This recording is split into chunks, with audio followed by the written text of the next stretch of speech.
Hello and welcome to this review of my Skyloong GK104 Pro keyboard. Before I kick off this review, I should say that I feel like doing a review on a really shitty keyboard again. You know, a proper old-fashioned swear fest.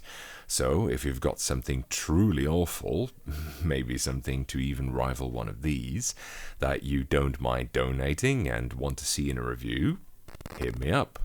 Anyway, back to the subject matter at hand. This Skyloong was a donation from EpoMaker, along with the Dynatab 75, which I reviewed recently, which also has a screen in it. However, whereas this one uses a simple dot matrix display, the Skyloong uses an LCD screen so you can have genuine images on it. Furthermore, there are several more unique features that this keyboard has, so this is definitely the kind of keyboard that I like to cover. So let's kick off with the LCD screen here, which is detachable by the way. You can pull it out with a switch puller, supposedly. It's anchored in pretty firmly and I don't want to force it, but it's possible according to them. It's a 2-inch screen, which is roughly 5 centimeters if you measure in real units, and it has a 320 by 240 pixel resolution. By default it looks like this. I think this is a dragon, which probably makes sense considering the keyboard's name. It's also got pictograms for the lock lights on it, as well as the time, date and a battery indicator among others.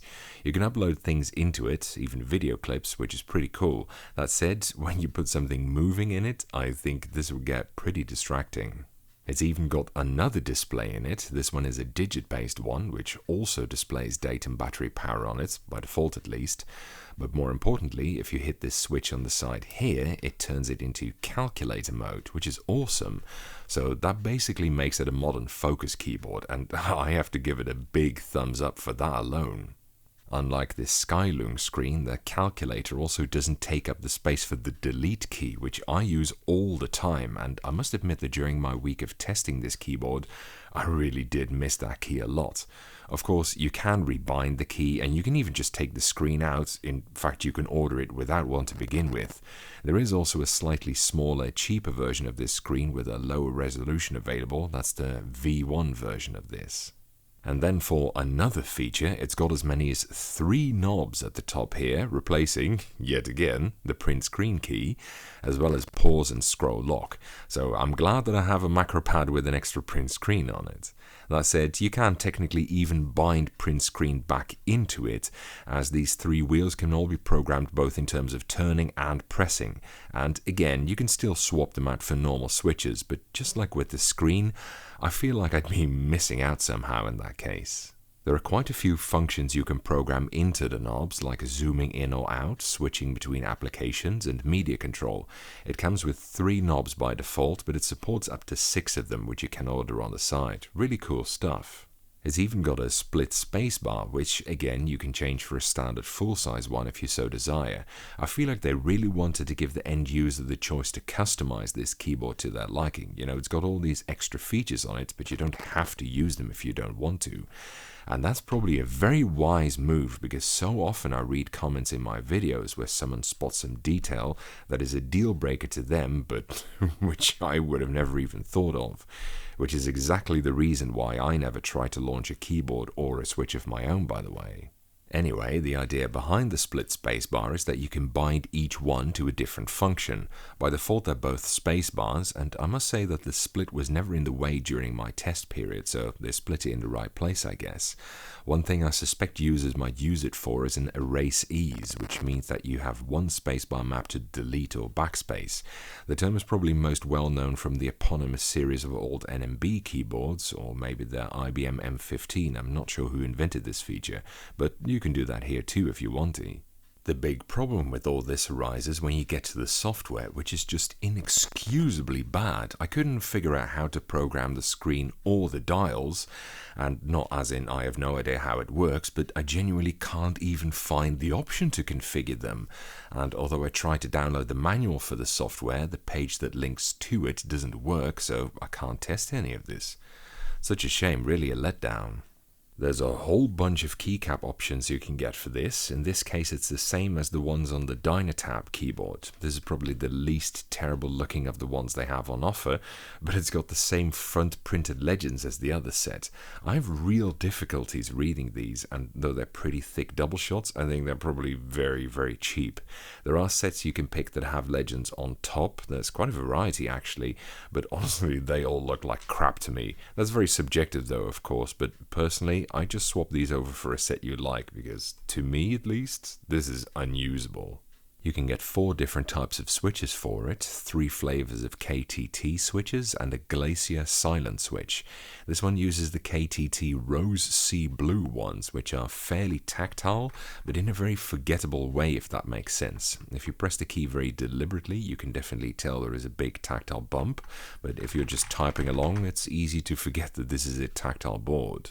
Furthermore, you can tell KTT is a budget switch manufacturer because these switches are fucking terrible. It's only been a week and almost the whole keyboard seems to be chattering, which by the way means that keys are outputting double commands, which is just incredible. I understand that they went for cheap crap like this to keep the keyboard's price down, just like they did on the keycaps, but honestly, this is fucking unusable. These KTT motherfuckers must have a hamster doing their quality control or something.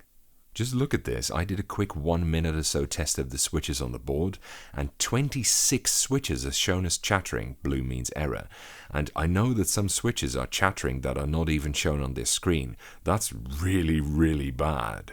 There is a kit model of this keyboard available for $93 and an assembled office version for $74, and the latter is actually a very enticing buy, especially because it has better styling than this model and better looking keycaps.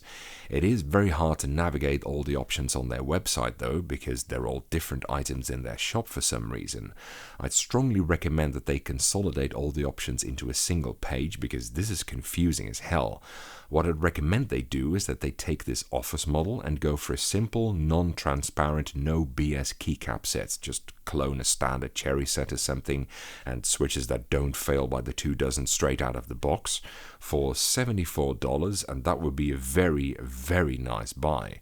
And if they can't manage that, just offer a bare bones version of it. You probably don't even need RGB for it if that helps saves money.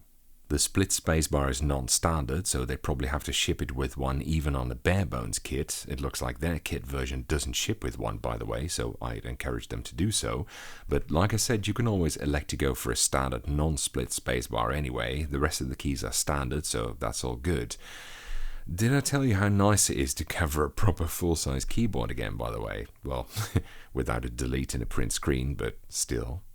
One absolutely baffling feature, which is enabled by default by the way, and I couldn't figure out how to switch it off, is that the keyboard has several different built-in sound modes, i.e. it outputs a noise when you press a key. Let me show you.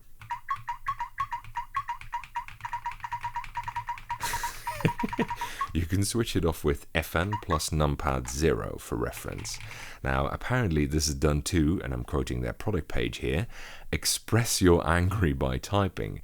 Now, trust me when I say I'm certainly not immune to fits of temper from time to time, but not only is typing not something I do to express it, but this sound is also more likely to make me rage than to solve it, so I find this an extremely confusing, not to mention unnecessary, addition. Even the calculator talks to you when you use it. 1, 2, 3, 4, 5, 6, 5, 4, 6, 5, 4, 6, 1, 2. You can also switch that one off with FN plus numpad 0, by the way. You can pick from 7 different typing noises, but honestly, this is just crazy and not in a good way in my opinion. They really might as well leave that off. So my personal take on this keyboard is that it's basically a modern focus keyboard. Loads of cool ideas and interesting features, but lacking in execution at times and not the greatest quality. And there are a lot of bad things to say about this keyboard. But then again, Focus is my favorite keyboard manufacturer for a reason, and at least this one has flaws that can be fixed. I really like the calculator function, but in my opinion this small LCD here is not worth losing the nav keys over. The knobs are niche but pretty interesting, you can do some cool stuff with it. It's just a shame that I didn't get to use it because of their horrendous software, but multiple repositionable multifunction knobs is in principle a potentially very useful thing, and I like how configurable all this is, because there are so many different tastes out there, so it's nice that they give you the option to tailor it to your specific requirements. This particular version is $140, which is not cheap, but not bank-breaking for all the features you get. That said, for me personally, a no-nonsense version with just the calculator, that would be the sweet spot. If they can make something like that with simple styling, good-looking, conservative keycaps and switches that don't suck a golf ball through a garden hose, and offer it for a competitive price, leave off the RGB if necessary to suppress the costs, it is an office keyboard after all, then it'd be one fucking nice keyboard, I tell you. I'd happily cover that in another video if they decide to follow up on it. That's it for this review. Thank you for watching, I hope you enjoyed it, and following as a typing demonstration of me typing on this keyboard, with the sound on, because I can.